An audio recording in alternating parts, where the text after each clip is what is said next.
Yes, Virginia, there is a Santa Claus. We tell the history of this famous holiday classic and what is now a holiday tradition for the Journalism History podcast. We hope you enjoy hearing the story again from our catalog.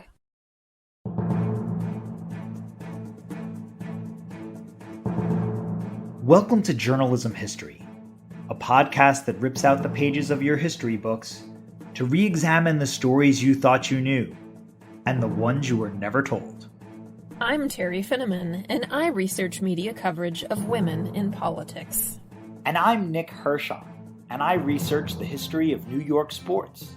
And I'm Ken Ward, and I research the journalism history of the Great Plains and Rocky Mountains. And together, we are professional media historians guiding you through our own drafts of history. This episode is sponsored by Taylor and Francis, the publisher of our academic journal, Journalism History. Transcripts of the show are available online at journalism-history.org/podcast. Yes, Virginia, there is a Santa Claus. Those words, published in the New York Sun in 1897, had become as much a part of Christmas as mistletoe and jingle bells. They were directed to an 8-year-old girl named Virginia O'Hanlon, who had written a letter to the editor that asked a question many children of a certain age bring to their parents.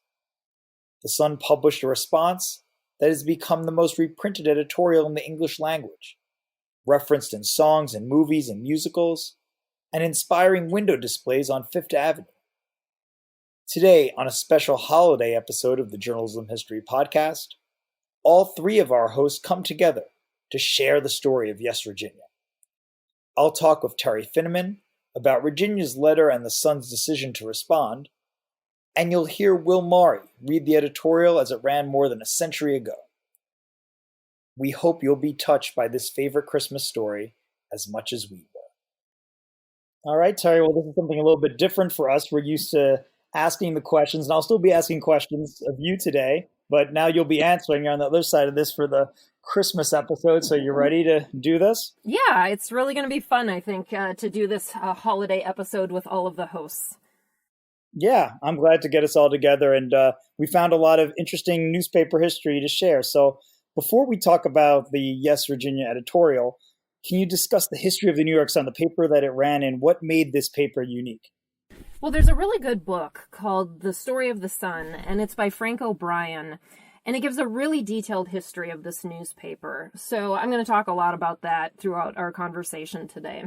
So going back to the 1830s and before that, the early newspapers in our country were considered to be really expensive. They were 6 cents a piece, which I know now sounds like nothing, but back then that was really expensive. And not only were they expensive, but they were also pretty dry, kind of boring.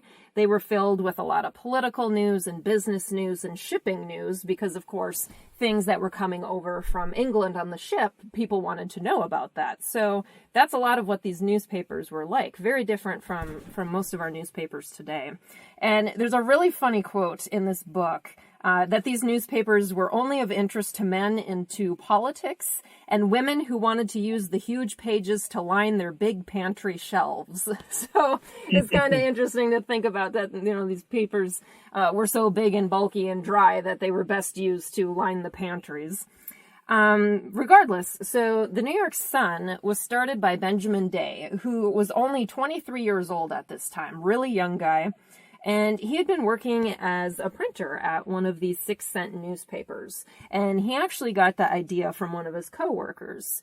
And he wasn't the first one to try out this idea of having a newspaper that only cost 1 cent. Other places had also tried it and failed. But he decided to give it a go. And the first issue of the New York Sun came out on September 3rd, 1833. And it really wasn't the best newspaper. There was basically nothing but aggregation in it. And so what he had done is he had actually pulled news and advertising from a bunch of other newspapers and put it in his own. So there wasn't really original reporting in there. It was just him basically taking stuff from everywhere else and making his own newspaper out of it. So it really wasn't the best first issue that a newspaper could have had. But what was really interesting is he ran a mission statement in that issue. And it said, "The object of this paper is to lay before the public, at a price within the means of everyone, all the news of the day, and at the same time afford an advantageous medium for advertising." So he was really committed to putting out a newspaper that the general public could actually afford and being really accessible. And that's how we really think of mass media today, is being able to reach a lot of people. And from there, he really focused on local news in New York and news that would be really entertaining for the public, like police news and human interest pieces. And he ran a series about the life of Davy Crockett. And so he was really interested in providing the public with interesting and entertaining content that could reach a mass audience. And so therefore, the paper really flourished from there. And around this time of year, we always hear the New York Sun being brought up because of this Yes, Virginia editorial. But again, you're talking about also their coverage. They were known for sensational stunts like hiring newsboys to sell the papers and creating media hoaxes, kind of a fun part of the Sun's history, maybe unethical. But can you talk a little bit more about that history? Yeah, so I just talked about day one of the newspaper and how it wasn't exactly what we'd consider the best showing. But by day two, Ben launched quite the innovation, which everybody's still familiar with today. And he put an ad in the paper looking for unemployed people who were willing to buy the newspaper and then resell it.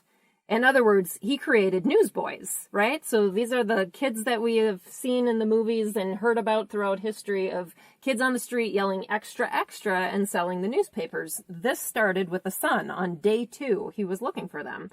And so the first person to apply was a 10-year-old named Barney. And there's a funny line in this book about the history of the Sun about how Barney was hollering in the startled streets. And so when I read it, it really made me wish that we still had newsboys today. I think it's such a cool thing that we have in our journalism history, but I guess with the pace of news now, you'd hear nothing but extra, extra all day long, nothing but kids screaming all the time, since it seems like there's such nonstop news. But it's really cool that I think that this is part of the New York Sun's history, is having these newsboys. And so 2 years after that, the Sun really became a sensation when it published the moon hoax. So this is a really fascinating story, and one that's part of the other research that I do related to media ethics and the history of hoaxing and the history of actual fake news. And so this story starts in 1835. There was a reporter named Richard Locke, and he wrote a series of fake stories for the Sun that told people that there were bison and large winged creatures called man-bats on the moon. And this sounds totally crazy to us now, but he was really smart to base it off a grain of reality, which is what makes fake news and hoaxes so successful. So at the time, there was a really famous astronomer. His name was Sir John Herschel, and he was a major celebrity at this time. And he was off in South Africa doing work there. And so this elaborate hoax was about all of the supposed things he was discovering through his astronomy work, which John Herschel himself had no idea, of course, at the time, that these false articles were being written about him in the newspaper, because he was way off in South Africa. And so one of the articles that talked about these creatures on the moon talked about how he was seeing them through a telescope. And it described it as the next animal perceived would be classed on Earth as a monster. It was bluish in color, about the size of a goat, with a head and beard like him, and a single horn. So what I think is also really funny is that the author of this New York Sun history book felt a need to explain in a side note that every New Yorker knew what goats were since they were in Harlem, which was just a really random side note to say. Anyway, so the public is getting these wild made-up stories about moon creatures in their paper every day. And remember that this is 2 years into the New York Sun and these penny papers. And so we're really not that far removed from the really dry days when only 6-cent newspapers with their business and foreign news were all that people really had. And that was only for people who could afford it. And so now we have the masses being able to read this really entertaining stuff. and they were just eating it up. And the Sun circulation just went absolutely crazy as people were waiting every single day to read more about what was found on the moon. And this hoax lasted about a week. It soon ended up coming out that Locke had admitted to a friend who also worked in journalism that he was making the stuff up. And his friend ended up spilling the beans and telling people that the Sun was making all this stuff up. It's kind of interesting that the Sun never did fully, admit that it was running this fake information. They just kind of let it play out. And what's also interesting is that another researcher named Brian Thornton, he studied the public reaction to this. He looked at letters to the editor and editorials and found that there really wasn't much backlash from the public about this. They had been really conned in the paper with this moon hoax. But people really weren't that upset about it. The only people who were really irritated about it was the Herald, which was the Sun's major newspaper rival, and they kind of took him to pieces for it. And Edgar Allan Poe, who wrote Media Hoaxes himself, which is a whole nother episode, would call the moon hoax the greatest hit in the way of sensation ever made by any similar fiction in America or Europe. And one of our fellow journalism historians, very famous in our history, Frank Luther Mott, called the moon hoax the greatest fake of our journalistic history in his book. So the Sun had this really colorful history long before the Yes, Virginia editorial came along in 1897. And now we get right up to that Yes, Virginia editorial. So, we're in Christmas time. What can you tell us about the two key people involved here? 8-year-old Virginia O'Hanlon and Frances Pharcellus Church, the Sun writer who wrote this famous reply to her. Well, there was a New York Times article that ran years later that described Virginia as a child whose hair was rich brown and not as curly as she would have liked, which I think is really kind of a nice way to describe a child and kind of sets a nice scene there for this children's story that we're really telling. From what I can tell, she had really great parents and a really nice home life growing up. Her father, Philip, was a surgeon and a coroner for the New York Police Department, and so she had a really good home life. Francis Church, on the other hand, had a much different life than she did, of course. He had a pretty significant resume by this point. He was 58 years old when he wrote this editorial response to this little girl, and his obituaries described him as someone who had worked as a Civil War correspondent for the New York Times. He worked as editor of Galaxy magazine, and then he worked with his brother on the Army and Navy Journal. He was the son of a Baptist minister, so when he eventually went to work for the Sun, where he spent much of his career, he was writing a lot about religious controversy, which is interesting being the son of a pastor. And his New York Times obituary described him as a graceful and forcible editorial writer. So it's also interesting to note, and we'll get into this a little bit more later, but not a single obituary mentioned that he wrote this Yes, Virginia editorial. And it's also interesting to note that he was married, but he had no children of his own. So he wrote this amazing editorial responding to a child, but he wasn't a parent himself. It's always interesting to me that we've heard so much about this editorial, and I've heard Virginia O'Hanlon every now and then. It's come up, and for me, growing up living in New York City where the Sun was published, so maybe that makes that story even more poignant here, or just media outlets tend to cite it a lot around Christmas. But I never really heard of Francis Church, so I'm glad you gave us some of that background there. But yeah, back to Virginia. Why did she write this letter to the Sun? Can you figure that out? Well, that's kind of interesting, too. This whole thing is interesting. I know I keep using that word, but this is just such a fascinating story because we see this editorial run every Christmas. But the backstory behind it all, and not only just in that one moment, but the decades after it, are just even more fascinating than the story. And we're going to get into that more throughout the episode. But as far as why she wrote the letter, I think a lot of people would assume that this letter ran in December, but in actuality, it ran on a random Tuesday on September 21st, 1897. Now, as far as why she wrote it, it's a little tricky because Virginia herself gave different answers, or at least newspapers reported her saying different answers across time. And so in an article that I found that ran in 1914, Virginia was quoted as saying she'd been teased at school about Santa, and she asked her father about it. And so this part is pretty stable. It's really the backstory of how this came about, right? So one is that she was saying that she was teased at school. But then one of our colleagues, historian Joseph Campbell, found an article from the 1950s that had a different explanation, where she said that her birthday was in July, and as a child, immediately after getting birthday presents, she was wondering what Santa Claus would bring her, and so that's what prompted this letter about Santa Claus. So we have these two different stories, with her quoted in 1914 and 1959, giving different versions of why exactly this happened. But regardless, as far as why she wrote to the Sun itself, that seems to be pretty clear. And that's also, of course, incorporated into the TV special that's about this as well. She remembered that Father was always talking about the sun and how you could always find what you wanted in the sun.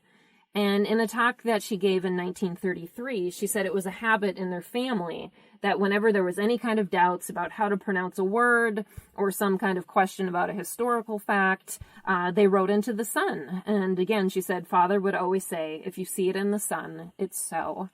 And thinking about that, we're both journalism historians, and thinking about that is just really touching. And, I kind of miss that, right? I mean, right now we're in such an era where there's so much mistrust in the media and in people in our profession.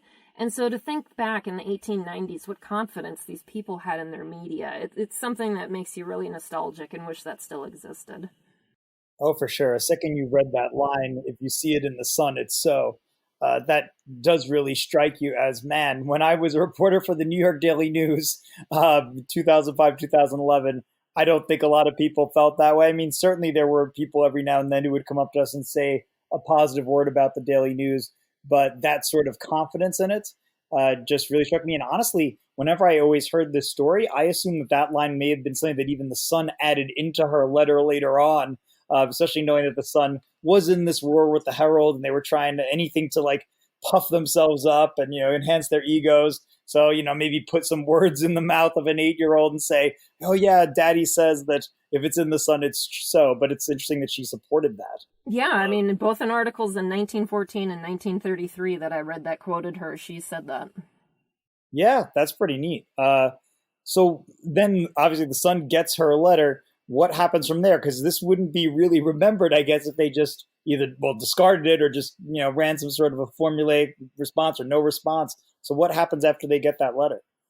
So Virginia herself would say in a lot of interviews afterward that she waited days and days to get a reply. Now, it's kind of interesting to think about that because for a child, even one day feels like eternity, right? So it's kind of interesting to think, well, what was the actual timeline? But regardless, there was some kind of delay before the Sun actually took this up, whether it was they were busy or they lost it or they just ignored it for a while and didn't know what to do with it. I don't know. But there was a bit of a delay in between. And, I think she maybe started to give up a little bit or didn't think that they were going to answer her.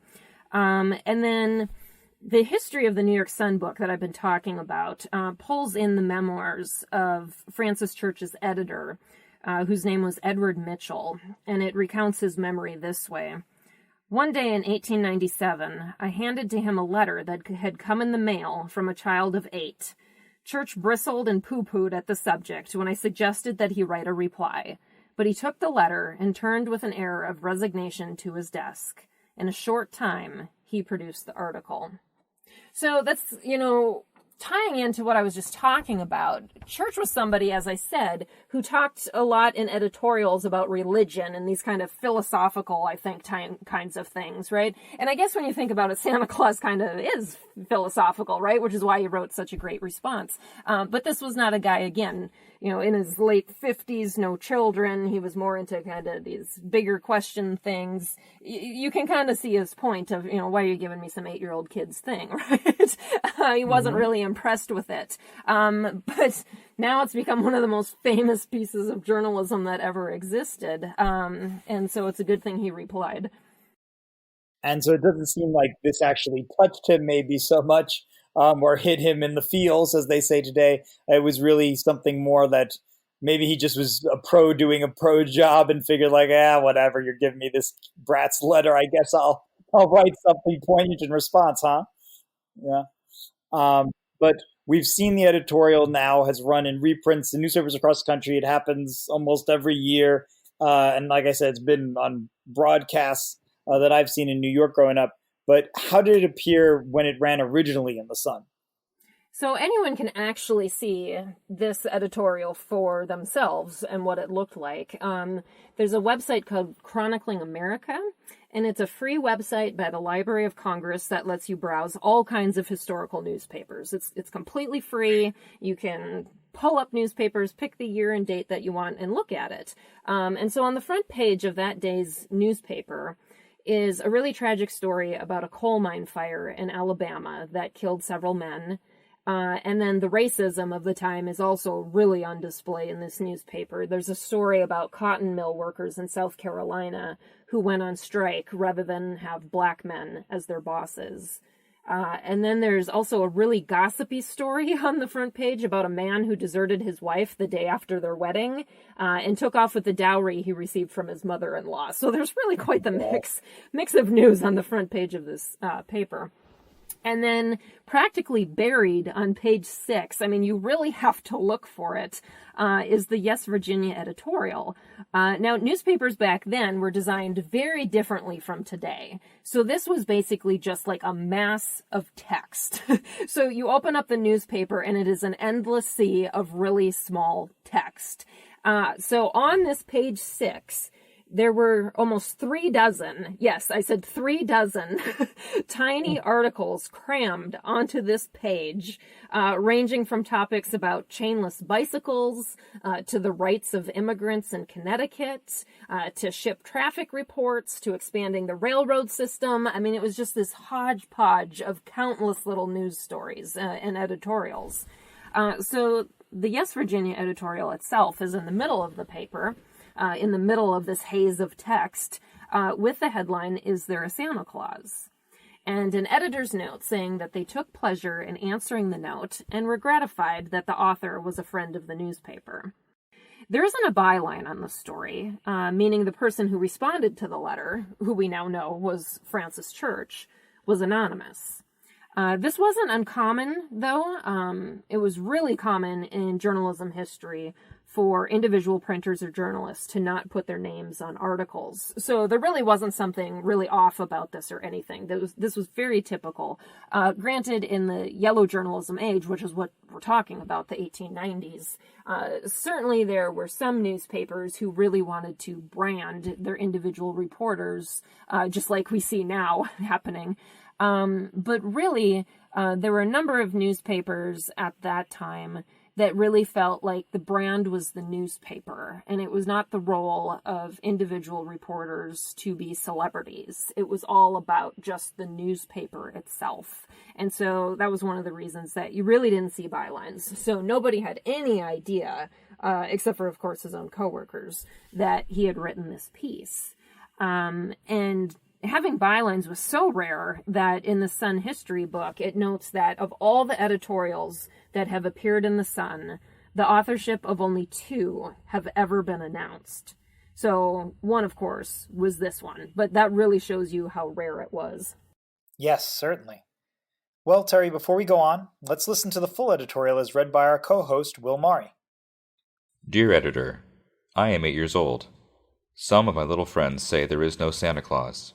Papa says, if you see it in the Sun, it's so. Please tell me the truth. Is there a Santa Claus? Virginia O'Hanlon, 115 West 95th Street. Virginia, your little friends are wrong. They have been affected by the skepticism of a skeptical age. They do not believe except they see. They think that nothing can be which is not comprehensible by the little minds. All minds, Virginia, whether they be men's or children's, are little.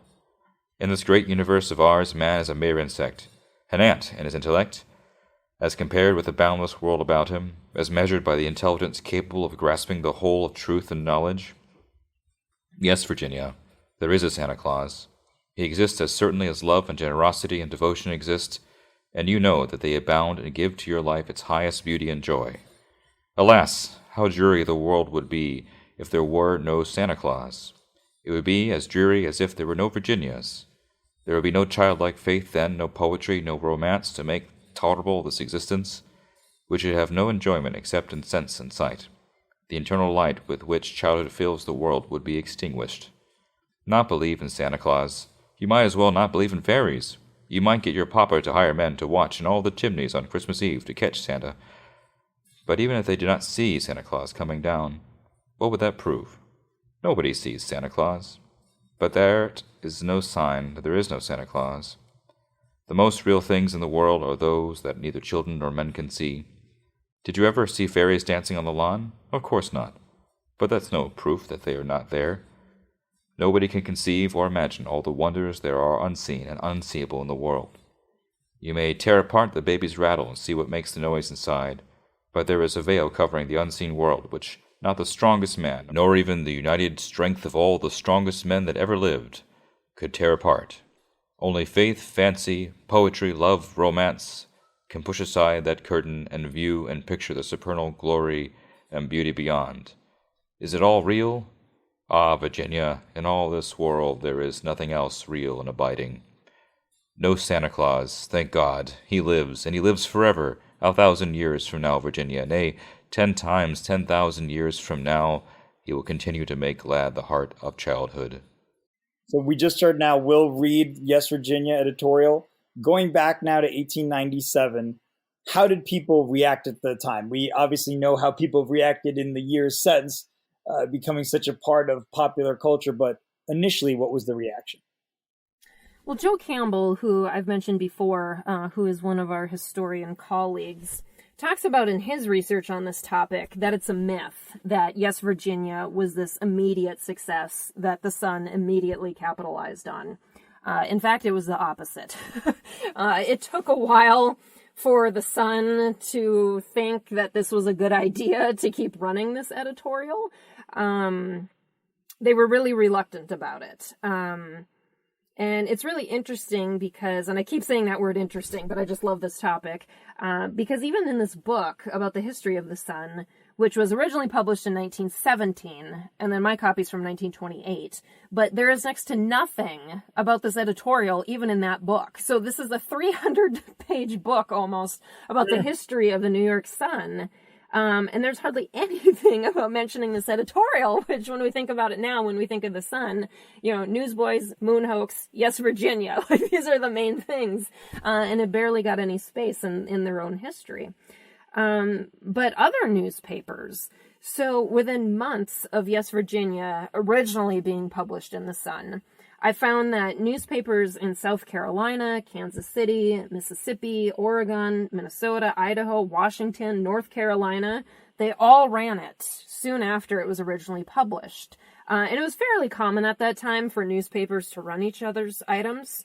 But it's interesting to see how fast it spread across the nation and how many other newspapers in different states also thought that this was a really good piece of work. So keeping in mind that the Chronicling America database isn't perfect, and it doesn't include every single thing that's ever been published, they're slowly adding more to it across time. But it's really kind of fascinating to see this editorial kind of like cling to life in these early years after it was published, as more and more papers across the country start picking it up and running it. And then you really start to see after 1909 that it starts to appear more and more. So it's important to point out that Francis Church died in 1906. And it really ended up taking off more so after he died. And then at that point, the Sun finally admitted that he was the author of the piece. It's a shame Francis Church didn't get to see some of the popularity. He would have never, ever predicted that this quickly written editorial from age 97 would live on, that we're talking about it now in 2019. And even more popular it became. So how does popularity take off from there? So in 1913, the Sun finally decided to run a piece saying that every Christmas for the past 16 years, people had asked about the editorial. And so Church was still alive at that point, knowing that people kept writing in, thinking that they should rerun this, right?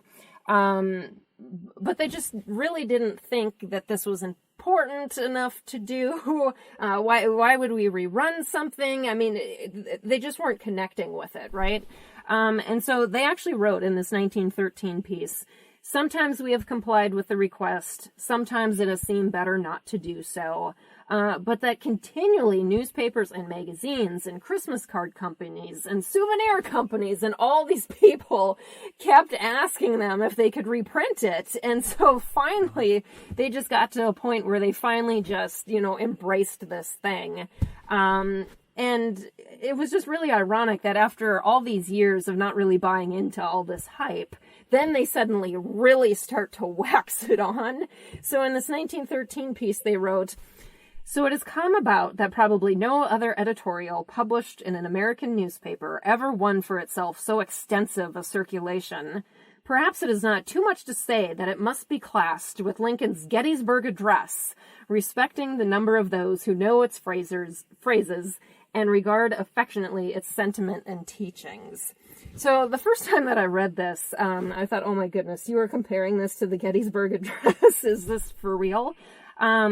And it is a stretch, but I mean, when you think about it, what media outlets run the Gettysburg Address every single year, right? I mean, this does have a lot more. I mean, certainly we read about it in history books in high school, right? But I mean, just the mass circulation that this editorial reaches every single holiday season, it's really interesting to think about how it has ingrained itself in cultural memory. And then by 1917, the Sun just totally owns this. And they give this editorial an entire cover page. And it's a small editorial, so much of this cover page is just this dramatic black backdrop with this editorial in the middle of this page. And I don't know for sure, but it's interesting timing because since the United States had just entered World War I months before, it almost feels like it may have been a strategic choice to give the significant attention to this piece about hope during wartime. Certainly. Well, and then Virginia herself, we kind of view her as frozen in time. She's forever this 8-year-old girl who doesn't grow up. She's like Lisa on The Simpsons or something, never grew up. And just, we always view her in that frame of mind. But obviously she did have a life. So what became of Virginia after all of that? Well, I think that's the most fascinating part out of all of this. The Sun and other newspapers really had the frame of mind that they needed to keep following her throughout her life and tracking this famous little girl and what happened to her. And not only her, but they ended up also following her daughter quite a bit as well. So backing up, the Sun did a feature story on her on Christmas Day, 1914. And by that point, she was 25 years old.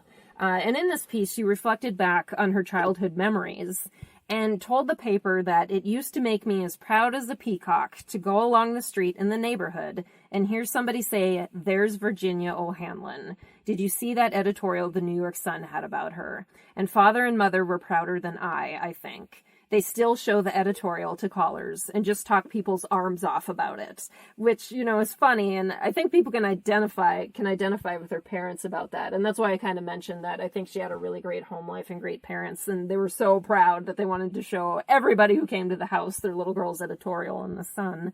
And so this article goes more about what happened to her.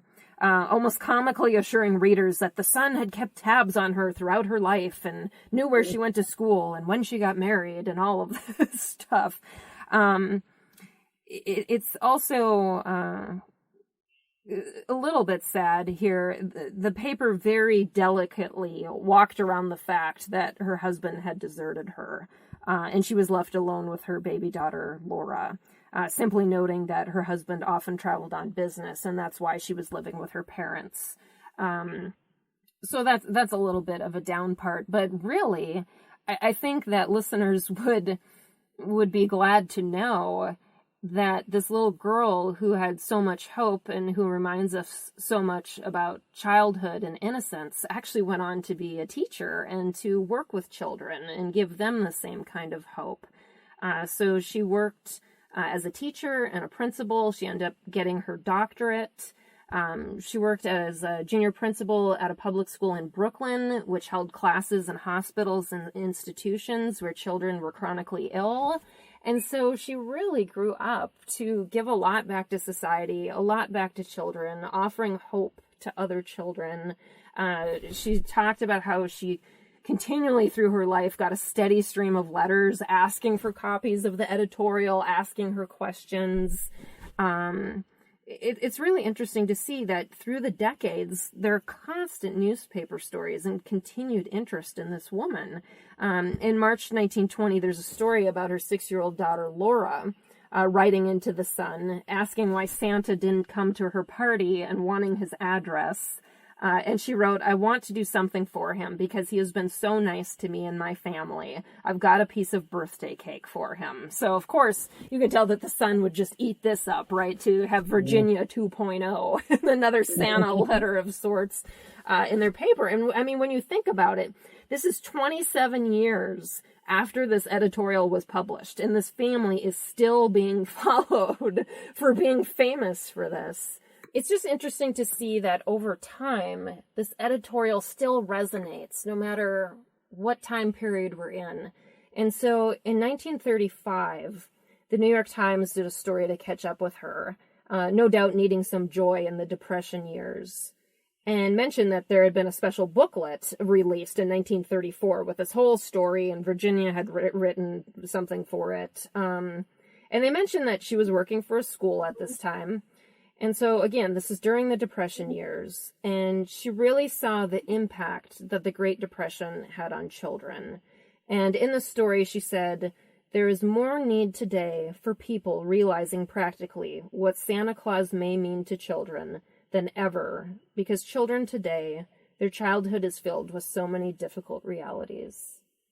And she continues to be relevant. I mean, looking into the 1950s, there's an actual headline in the New York Times that says, "Yes, Virginia tells questioners today Santa Claus can exist even in the atomic age." And so this clinging, no matter what time period we're in, needing this sense of hope, needing this sense of simplicity to help us deal with really complicated and difficult times, is just really interesting. And in this piece in 1957, again, this is 60 years later, and she said that she still received an astonishing, and that was the word that she said, astonishing, number of letters from people asking her for copies of the editorial and asking her questions about this. And so this lived with her. She had media coverage her whole life. People asked her about this her whole life. It didn't just end when she was 8 years old. This continued with her. She gave back as a teacher, and she lived to be 81 years old. When she died, it was front page news in the New York Times in 1971. Wow. Well, it is very rewarding to know that she had a good life. It's nice to know that. What have other historians now said since about this editorial and its impact on media or just in general? Well, another one of our colleagues, David Sloan, who has been a guest on our show, once wrote a piece about the editorial and Francis Church and said, "Had he denied Santa Claus, he might have torn down the fanciful world of many youngsters and tampered with the values and traditions many people consider important. Had he affirmed Santa Claus, matter-of-factly, he would have contributed no ideas of lasting significance. What Church did was sustain a child's hope while giving her a statement of ideals that are worthwhile for the adult. He did not simply continue a myth, he gave a reason for believing." And again, I think that really explains why we are still talking about this over 100 years later, why people were clinging to this during the Great Depression, why people were clinging to this during, the atomic age and difficult times, this need for this sense of hope and simplicity. And I think what's also interesting to take away from a journalistic perspective from this, and this is something that, again, Joseph Campbell pointed out, is it's important to note that the Sun was very reluctant to embrace this and make this some kind of annual activity, right? And as he notes, it suggests a remoteness of newspapers from their readers. So readers really wanting something, and then the newspaper being like, "Oh, well, that's not important." And I think that still kind of exists today. And I know that we talk a lot now about, audience engagement and audience-centered work. But I think it is interesting to think about the disconnect that we still have with what readers are really interested in and then what the journalism industry thinks is important to cover. Well, and now we've covered the history of the editorial and the people involved in that story. But of course, this is at some level an emotional story. It's a personal thing that hits us in all these different ways. As you were talking about the history of that editorial, I was trying to remember in my own childhood, because we all reach that point, right, when you're a kid and you start hearing from other kids at school, Santa Claus isn't real, and it disturbs your perception of reality if I've been told these lies of what's going on. And I recall one moment where I asked, probably around that age, I don't know if I was 8 or 9 or what, and I asked my mom about it. Like, some kids are saying at school, Santa Claus isn't real. What's up with that? And I remember my mom mentioning this editorial, specifically, Yes, Virginia. And I remember like tears welling up in her eyes as she was like reciting some of the lines or just, paraphrasing that editorial because it had been retold so many times over the years that I guess she had heard it as a little girl than I was hearing it as a kid in the 90s. So it certainly sticks with us and kind of gives us this greater hope, as you were reading from William David Sloan, kind of saying just sustaining hope and a reason for believing that there are these positive things out there. There's a certain Christmas spirit, that goes beyond maybe one jolly white-haired figure, that there's just, people having goodwill for each other. So I certainly remember that. But what does this editorial mean for you personally? Now you've done all this research, but I imagine, you've heard this story before. So what does it mean for you? Well, I think one thing to point out is that the letter, Virginia's letter, and then Church's reply to her last appeared in The Sun in 1949. 10 days after Christmas, on January 4th, 1950, The Sun published its last edition. And to me, that's really kind of sad, especially as I think of where the journalism industry is today and the number of newspapers closing and the number of layoffs that are going on. And so, as we were talking about earlier, this editorial, if it's in, Father says, if it's in The Sun, it's so, to paraphrase, and that trust in media and that relationship and how important newspapers were in the past. I think that this editorial really brings up feelings of that, of longing and hoping that our industry can become that important and relevant to people. And so I think when this editorial runs every year, it kind of brings that back to us in the present, that connection to the past. I mean, for me, I was a reporter at the Fargo Forum for a number of years, and we would always often run that editorial every Christmas. And it just does give you kind of that sense of stability and simplicity and hope when things are so crazy, especially during the holiday season when things are so crazy and busy. And it just, I think, makes you really stop for a minute and just think about the true meaning of the holiday season and have that little bit of childlike hope and innocence and simplicity. And I think it's a really special part of the holiday season and why it has lived on for all of these years. Yes, definitely well said. And I think for all of our listeners, we're just really glad to share this story with you and hopefully bring you that hope as well. We all get lost in all of the research that we're doing as professors, you and me, Terry, and certainly for a lot of our listeners in academia or whatever it is that our listeners are doing, we get into that hustle and bustle, and sometimes we lose sight, we forget what that thrill was like as a kid on Christmas morning, to come down the stairs, open your eyes and see, oh my gosh, all of these presents or whatever it is, thinking that Santa Claus had brought you something. And it's a very special feeling that generations of children have had. So thank you again for joining us to talk about this on the podcast. It was fun to do this. Hopefully we have a little Christmas tradition to do episodes about these kinds of topics, but it was kind of fun to talk to you and catch up. Yeah. Happy holidays to all of our listeners at Journalism History. For sure. Thanks for tuning into this episode of the Journalism History Podcast. And additional thanks to our sponsor, the William Allen White School of Journalism and Mass Communications at the University of Kansas. And to Taylor and Francis, the publisher of our academic journal, Journalism History. Until next time, I'm your host, Nick Hirshon, signing off with the words of Edward R. Murrow. Good night and good luck. And have a Merry Christmas and a Happy New Year.